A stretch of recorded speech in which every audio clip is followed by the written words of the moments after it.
ملیکہ صاحب پہلے تو آئی ڈو اپولوجائز، لاسٹ شو میں جب آپ آئیں تو مجھے ذرا سننے میں غلطی لگی، مجھے لگا کہ آپ نے مجھے ایڈریس کیا، حالانکہ آپ مجھے ایڈریس نہیں کر رہی تھی، جو آپ نے الفاظ بولے تھے وہ آپ پی ڈی ایم کو کہہ رہی تھیں اور رائٹلی اور رانگلی آپ کہہ رہی تھی، تو آئی ڈو اپولوجائز، جو اس پہ میرا ریئیکشن تھا وہ میں مس انڈرسٹینڈ کر گیا۔ دوسری بات یہ ہے کہ ذرا تھوڑا مجھے یہ بتا دیجئے کہ عمران خان صاحب اب یہ کہہ رہے ہیں کہ چلے مان لیتے ہیں، یا سلوا دیں عمران خان صاحب جو کہہ رہے ہیں، عمران خان صاحب نے پورا لانگ مارچ جو ہے وہ رکھا ہے آرمی چیف کی تقرری کے حوالے سے، اب ان کا چینج آف ہارٹ نظر آ رہا ہے ہمیں، اب وہ ان کا یہ کہنا کہ جی اب میرا آرمی چیف کی تعیناتی سے کوئی تعلق نہیں ہے، یہ ماننے والی بات نظر نہیں آ رہی، پرووائڈڈ ود اب وہ اسٹیبلشمنٹ کے ساتھ سافٹ کارنر بھی رکھ رہے ہیں، پہلے وہ ان پہ الزام لگا رہے تھے، اب انہوں نے کیا کہا سن لیں، اس کے بعد میں سوال فریم کروں گا۔ جی ملیکہ صاحبہ، تو اب کہنے کا مطلب یہ ہے کہ یہ سارا کچھ گورنمنٹ کے رینکس میں یہ سوچ ہے کہ ابھی بھی آپ لوگوں کو خوش کرنے کے لیے یہ سارا معاملہ جو ہے نا اس کو شاید ڈیلے ہو گیا ہے، یا کوئی اس طرح کی انوائرمنٹ کریٹ کر دی ہے عمران خان صاحب نے کہ پھونک پھونک کے سب قدم رکھ رہے ہیں۔ یور ٹیک آن اٹ میم، کیونکہ آپ کا رائٹ نہیں ہے، آپ پرائم منسٹر نہیں، آپ آرمی چیف لگا نہیں سکتے۔ شکریہ کامران شاہد صاحب۔ جی دیکھیے شکریہ آپ کا، thank you for your apology, and I think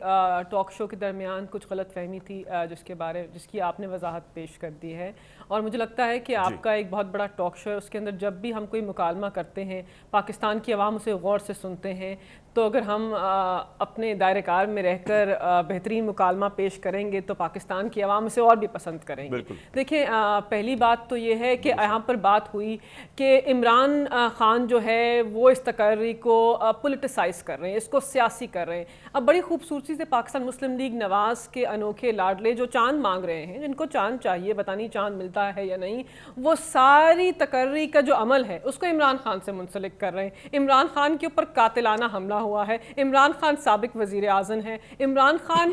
زمان پاک کے اندر علیل ہیں، لیکن ان کی صفوں کے اندر عمران خان کی شخصیت سے اتنی گھبراہٹ ہے، اتنی بوکھلاہٹ ہے، اتنا یہ عمران خان سے ڈرتے ہیں کہ عمران خان کے نام سے آئینی تقرری کو منسلک کر رہے ہیں، جس کا آئینی استحقاق عمران خان کے پاس ہے ہی نہیں۔ عمران خان نے تو وضاحت سے کہا ہے، سابق وزیر اعظم نے، کہ آپ کسی کی بھی تعیناتی کریں، تعیناتی کو میرٹ کے اوپر ہونا چاہیے، آپ کی ایما کے اوپر، آپ کی چاہت کے مطابق نہیں، اداروں کے اوپر قابض ہونے کی کوشش نہ کریں۔ پاکستان کی افواج کے سپہ سالار کو پنجاب پولیس کے آئی جی کی حیثیت نہ دیں۔ پاکستان کی افواج کا سپہ سالار پاکستان کا پاورفل ترین آدمی ہوتا ہے، اس کے نیچے 7 لاکھ افواج ہوتی ہیں، وہ سالمیت کا محافظ ہوتا ہے۔ یہ آپ صحیح فرما رہی ہے کہ آئینی استحقاق پرائم منسٹر کا ہے۔ جی اچھا جی کر لیں، کریں پلیز کریں۔ نہیں، میں صرف یہ کہہ رہی ہوں کہ بوکھلاہٹ کس چیز کی ہے۔ سمری جو ہے وہ ڈیفنس منسٹری سے آنی ہے، وہ آئی نہیں ہے، آپ کے پاس ارسال نہیں ہوئی، آپ کے ڈیفنس منسٹر خواجہ آصف صاحب جو ہیں وہ بوکھلاہٹ کا شکار ہیں، کبھی کوئی بیان دیتے ہیں کہ تعیناتی کا جو پروسیس ہے وہ شروع ہو گیا ہے، کبھی کہتے ہیں کہ سمری آنے والی ہے، جی ہم مکمل کر لیں گے، آپ کو ملک کے بارے میں سوچنا چاہیے۔ یہ کیا طریقہ کار ہے؟ آپ نے آئینی تقرری کو مذاق بنا لیا ہے، آپ نے ثابت کیا ہے کہ آپ اہل ہی نہیں ہیں امور حکومت کو چلانے کے لیے، آپ کے پاس نہ وہ امور حکومت چلانے کا ایکسپیرینس ہے، نہ آپ کے پاس وہ ول ہے جسے پاکستان کی عوام کی جو اہم ایشوز ہیں اس کو آپ ایک بہترین طریقہ کار سے مکمل کر سکیں۔ میرا ایک سوال لے لیجئے، آئینی استحقاق نہیں ہے عمران خان کے پاس، لیکن ملیکہ صاحبہ یہ تو کسی اندھے کو بھی نظر آ رہا ہے، آپ مجھے بتائیں وہ زخمی ہوئے ہوئے ہیں اس وقت، وہ لیڈ نہیں کر سکتے فزیکلی لانگ مارچ، وہ لانگ مارچ کو ہم سب کو پتا جب سے وہ زخمی ہوئے، چلے اس سے پہلے میں چیلنج نہیں کرتا آپ کے بیانیے کو، بڑا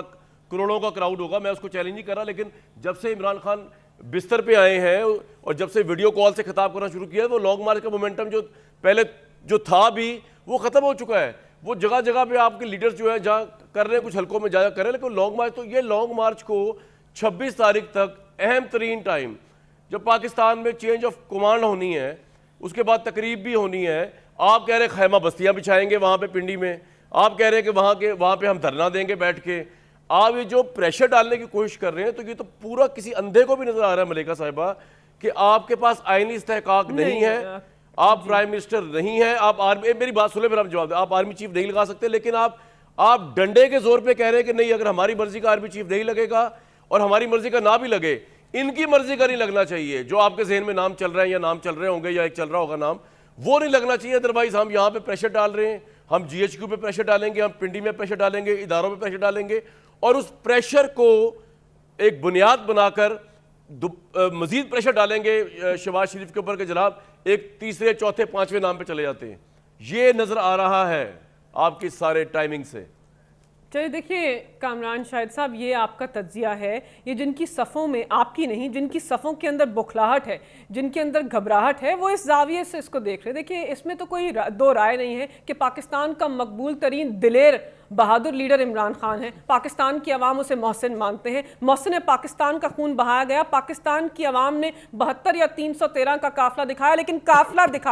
دکھایا اور اپنے عزم کو دکھایا کہ ہم حقیقی آزادی کی تحریک میں آگے بڑھ رہے ہیں. اور ایک ہی پاکستان کی عوام کا کریں گے جا کے جی؟ میں ان کے عزم کو میجر نہیں کر رہا، پروگرام کا ٹائم اتنا نہیں ہے کہ ان کا عزم میجر کریں. میں مکمل کر نہیں، شفاف الیکشن. پاکستان پہلی بات یہ کہ آپ کا مطالبہ شفاف الیکشن جائز ہے. آپ کا مطالبہ گن پوائنٹ پہ میاں جاوید لطیف کے اوپر رکھے فوراً الیکشن کرانا ناجائز ہے. آپ کا یہ رائٹ ہی نہیں. آپ پاکستان کی پاپولر 3 گورنمنٹ بن جائیں، یا پارلیمنٹ میں آئے ووٹ آف نو کانفیڈنس کو ہٹا کے باہر پھینکیں، یا آپ الیکشن کا ویٹ کریں. آپ کا یہ مطالبہ بالکل جائز نہیں ہے. یہ آپ اس ملک میں جب آپ لاکھوں کا مجمع کرنے کی کوشش کرتے ہیں، بزنس ٹرانزیکشن رکتی ہے، پاکستان کا GDP نیچے آتا ہے، اکانومی بدحال ہوتی ہے آپ کو، اور اس کا فائدہ کیا ہے؟ یا تو آپ چاہتے ہیں اس ملک کے اندر کوئی ایکسٹرا کنسٹیٹیوشنل چیز لگ جائے، وہ اور بات ہے، کوئی آپ کو اقتدار نہیں ہے، تو that will be a very selfish approach. اگر یہ ہے آپ کی، شہباز شریف جو ہے وہ نواز شریف صاحب کا مشاورت والے تقرریاں نہیں ہوں گی، یا شہباز شریف کی بات نہیں مانی جائے گی، تو نون لیگ کیا کرے گی؟ یہ بڑا اہم سوال ہے. کیونکہ مجھے تو نظر آ رہا ہے جہاں تک کہ جس طرح سمری کے اوپر وہ بس روئے نہیں خواجہ آصف صاحب، میں برے سینس میں نہیں کہہ رہا، ورنہ ان کا دل تو بڑا ارزودہ تھا ان کے ساتھ، ہو کیا رہا ہے خود ہی ان کو انٹیمیٹ کرنا پڑا ہے. آئی تھنک پہلی دفعہ روایت کے برعکس، بجائے اس کے کہ GHQ سے منسٹری آف ڈیفینس میں آتا سب کچھ، اب کی دفعہ پرائم منسٹر ہاؤس سے گیا، جناب ریکویسٹ کر رہے ہیں خدا دا واسطہ بھیج دیو،